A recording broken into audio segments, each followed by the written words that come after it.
Hello बच्चों, आज हम देखेंगे columns law in vector form and second one is superposition principle. So start करते हैं columns law in vector form. Columns law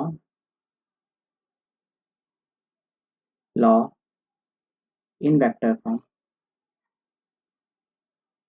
so columns law in vector form के लिए हम यहाँ पे एक फिगर को कंसिडर करेंगे जिसमें चार्ज Q1 है और चार्ज Q2 है, प्लेस्ड है पॉइंट O से at a distance of R1 vector and R2 vector. I think यहाँ तक कोई प्रॉब्लम नहीं है। यहाँ पे हम लिख लेते हैं R1 क्या है, R2 क्या है। सो R1 वेक्टर इस पोजीशन वेक्टर क्या है, position vector of charge Q1। in the same way R2 vector is nothing but position vector of charge Q2। ठीक है, आई थिंक यहाँ तक किसी को डाउट नहीं है। सो अगर मुझे R12 वेक्टर फाइंड आउट करना है, R12 vector, so R12 vector is nothing but R12 vector is nothing but R1 vector minus R2 vector and और क्या होगा, R12 vector का magnitude that is nothing but R1 vector minus R2 vector का modulus. आई think यहाँ तक किसी को कोई डाउट नहीं होगा। सो नाउ ये हमारा आ गया, ये सब आ गया, R12 वेक्टर आ गया, R12 वेक्टर। अब अगर मैंने यूनिट वेक्टर का डायरेक्शन इस साइड में लिया है, this is the direction of unit vector. Unit vector का डायरेक्शन है from Q2 to Q1। So R12 unit vector that is given vector R12 vector upon R12 का मैग्नीट्यूड दैट इज, इसका मतलब क्या है कि हमने यूनिट वेक्टर का डायरेक्शन लिया है having direction from Q2 to Q1, Q2 से Q1 की तरफ, having direction from Q2 to Q1, just for understanding. अब यहाँ पे जो फोर्स आएगा ऑन चार्ज Q1, यहाँ पे मैं ऐसा लिख सकता हूँ F12 वेक्टर, ये क्या है हमारा फोर्स। कौन सा फोर्स, इलेक्ट्रिक फोर्स। तो चलो लिख देते हैं इलेक्ट्रिक फोर्स। सो यहाँ पे electric force on charge Q1 due to Q2, due to charge Q2।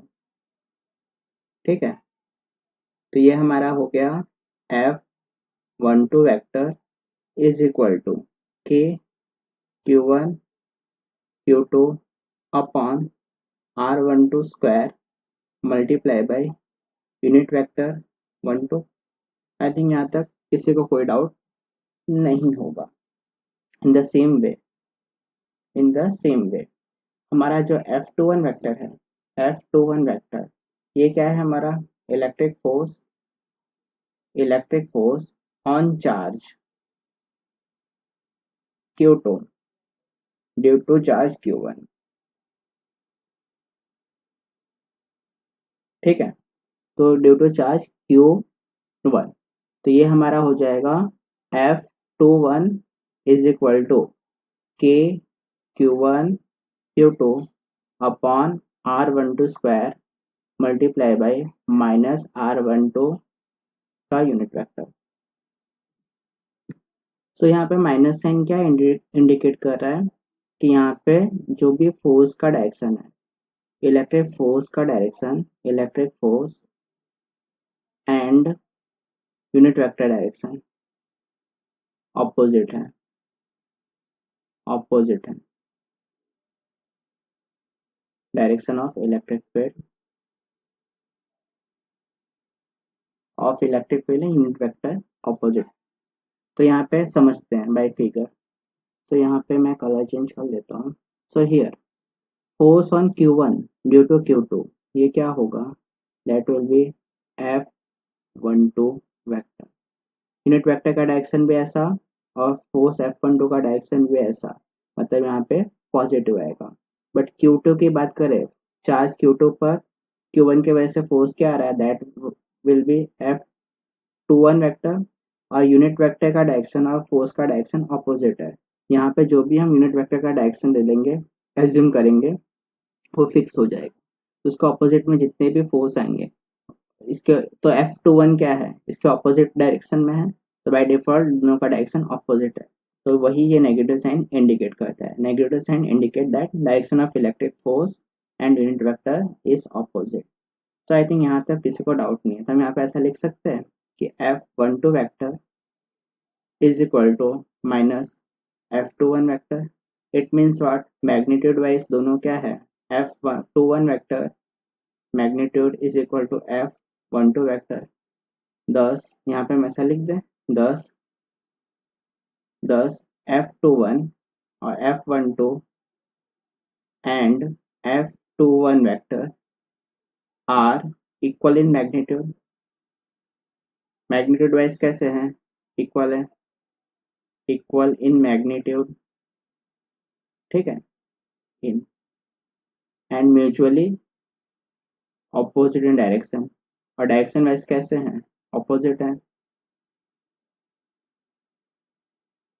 सो यहाँ पे इसका वेक्टर फॉर्म लिखे, पूरा सब्स्टिट्यूशन करें, तो यहाँ पे कर सकते हैं। हमारा जो पहला फॉर्मूला है, जो हमने अभी यहाँ पे देखा कि F12 ही देखा ना, F12, तो F12 ये ओके, तो F12 vector is equal to Q1 Q2 upon R12 whole square multiply by R12 unit vector. तो यहाँ पे R12 को हम ऐसे भी लिख सकते हैं कि F12 vector is equal to K Q1 Q2 upon R12 whole square multiply by R12 vector upon R12। So finally हमारा जो इक्वेशन हो जाएगा, F12 vector is equal to K Q1 Q2 upon R12 cube multiply by R12 vector. Put यहाँ पे हम क्या substitute करेंगे कि R12 vector is equal to R1 vector minus R2 vector, और R12 की जगह पे हम रिप्लेस करेंगे mod of R1 vector minus R2 vector, क्योंकि ये मॉड्यूलस फॉर्म में ही है उसका। तो finally F12 vector will be written है as K Q1 Q2 upon R1 vector minus R2 vector के मॉड्यूलस का cube multiply bye R1 vector minus R2 vector. So this is the force on charge Q1 due to charge Q2 in vector form. ठीक है, ये तो था system of two charges, ये था system of two charges, ये system of two charges के बारे में था। बट अब यहाँ पे कुछ समझते हैं। अब यहाँ पे सपोज इमेजिन करो कि एक चार्ज है Q2, ठीक है, और उसके ऊपर मोर देन टू चार्जेस की वजह से फोर्स आ रहा है। तो यहाँ पे मैंने Q1 ले लिया है, ये 1 हो गया हमारा Q1 चार्जेस, देन समझना है, ठीक है, तो क्लियर हो जाएगा। सो हमने यहाँ पे ले लिया Q1 चार्ज, देन यहाँ पे ले लिया है मैंने Q2 चार्ज, यहाँ पे ले लिया है मैंने, यहाँ पे ले लिया है मैंने, कहीं पे है, ऐसा समझो कि यहाँ पे है हमारा, कहीं पे ये पॉइंट पर है Q4 charge, just for example. और यहाँ से इसका पोजिशन वेक्टर क्या हो जाएगा, Q3 Q4, ओके। तो यहाँ से ये हमारा हो जाएगा R4 vector, just for example. ये हो गया हमारा R2 वेक्टर, ये हो गया हमारा R4 वेक्टर और ये वाला हो गया हमारा R3 वेक्टर। बट हमें तो फोर्स फाइंड आउट करना है on charge Q2 due to charge Q1, Q4 and Q3। तो यहाँ पे जो Q2 के ऊपर जो फोर्स आएगा ड्यू टू Q1 वो क्या होगा हमारा, that is F1 F21 vector. फिर Q3 के वजह से जो फोर्स आएगा वो हमारा हो जाएगा by default that is F23 vector. और जो F4 के वजह से आएगा वो हमारा हो जाएगा, वो हमारा क्या हो जाएगा, दैट इज F24 वेक्टर। मतलब यहाँ पे Q2 के वजह से तीन फोर्स इंडिविजुअल फोर्स एग्जिट करेंगे ड्यू टू इंडिविजुअल चार्जेस। तो हम यहाँ पे ऐसा बोल सकते हैं here here on charge Q2 the force the individual, ऐसा लिख सकते हैं, जो इंडिविजुअल फोर्स है, individual forces exerted by individual force exerted by charge Q1, Q3 and Q4 respectively। I think यहाँ तक किसी को कोई डाउट नहीं है। यहाँ पे on charge Q2 individual force exert करेगा किसके वजह से, by charge Q1, Q3 and Q4। तो हम ऐसा लिख सकते हैं कि जो हमारा F2 वेक्टर है, तो रिजल्टेंट जो होगा, जो टोटल चार्ज आएगा, जो टोटल फोर्स आएगा, टोटल फोर्स, तो टोटल फोर्स, कौन सा force, electric force on charge Q2 that is F2 vector is equal to F21 vector plus F23 vector plus F24 vector। I think यहाँ तक किसी को कोई डाउट नहीं होगा। हम यहाँ पे F2 वेक्टर लिख सकते हैं in vector form. So F21 vector is nothing but K Q2 into Q1 divide by R2 vector minus R1 vector के मॉड्यूलस का cube multiply by R2 vector minus R1 vector. कोई doubt? No doubt maybe. So F23 vector क्या हो जाएगा, that is K Q2 Q3 upon R2 vector minus R3 vector के modulus का cube multiply by R2 vector minus R3 vector. In the same way F2 vector is equal to K Q2 Q4 divide by R2 vector minus R4 vector के modulus का cube multiply by R2 vector minus R4 vector. I think यहाँ तक कोई doubt नहीं होगा। तो ये सब वैल्यू को हम कहाँ पे सब्स्टिट्यूट कर देंगे, यहाँ पर F2 वेक्टर में। So finally F2 vector that is resultant vector on charge 2 is equal to K Q2 Q1 divide by R2 vector minus R1 vector के मॉड्यूलस का cube multiply by R2 vector minus R1 vector. In the same way यहाँ पे एक step लिख दे जिससे समझ में आए। F2 vector is nothing but summation of F21 vector plus F23 vector plus F24 vector. तो यहाँ पे आएगा K Q2 Q3 divide by R2 vector minus R3 vector के मॉड्यूलस का cube multiply by R2 vector minus R3 vector.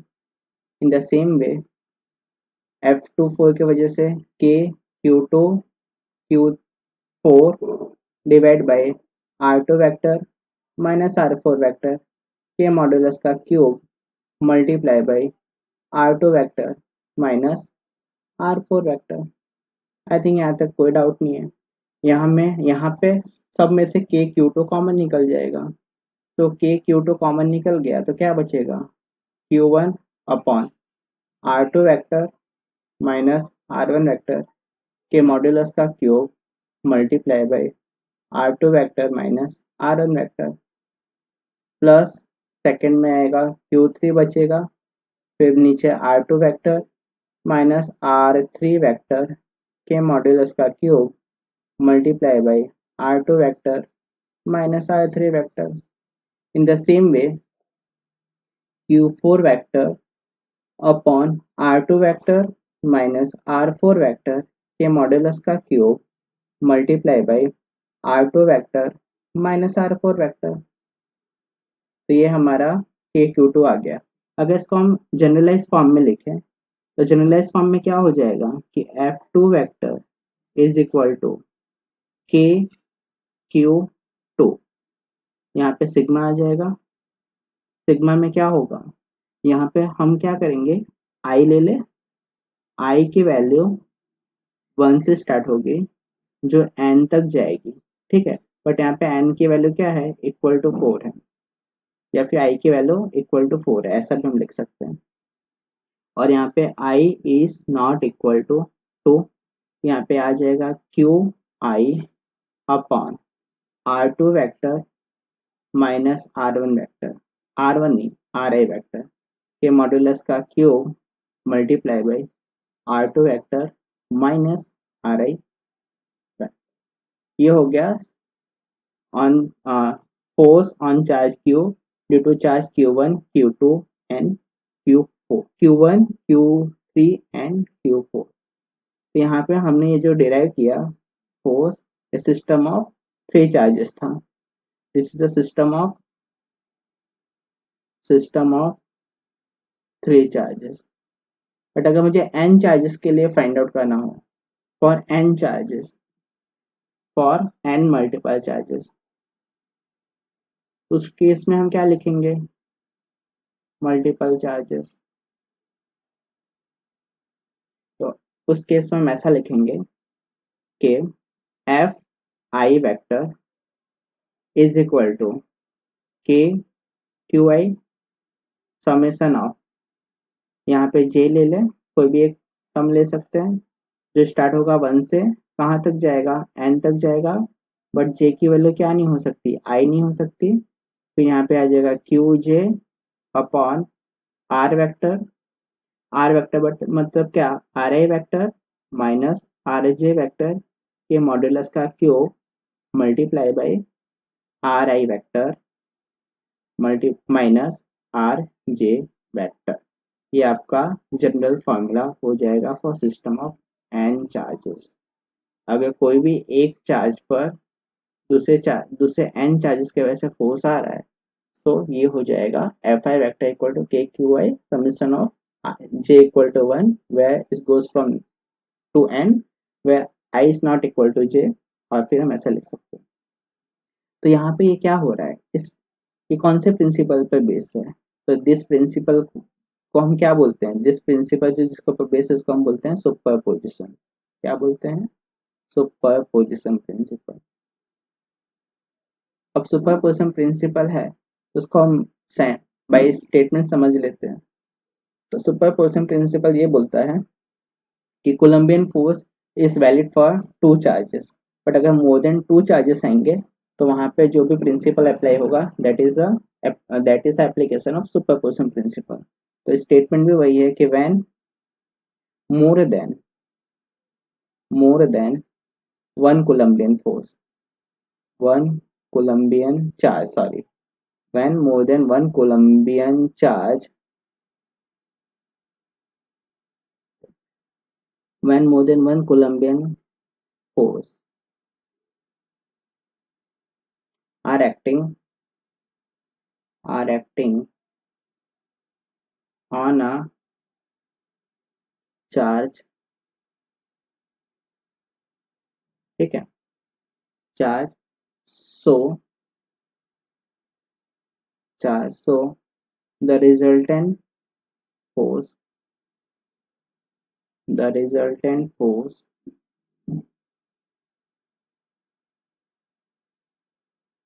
is acting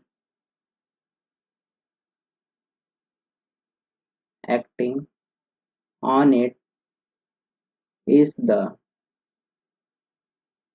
vector sum of.